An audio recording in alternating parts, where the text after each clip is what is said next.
আমাদের মেহমান সৌদি আরবের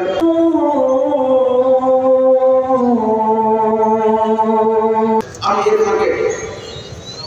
এখন প্রথমে আমি কথাই বললাম কারণ এই রমজান আমাদের কাছে 29 আল্লাহ সুবহানাহু ওয়া তাআলা কোরআনে কারীমের সূরা আল বাকারা 100 আমরা লক্ষ্য করে আসছি আমাদের সমাজের মধ্যে একদল লোক একদল মানুষ আমি দিনের বেলায় তাকে বানাহার এবং প্রবৃত্তির যেই চাহিদা ছিল আমি রাত্রের বেলায় তাকে ঘুম থেকে বারণ করেছি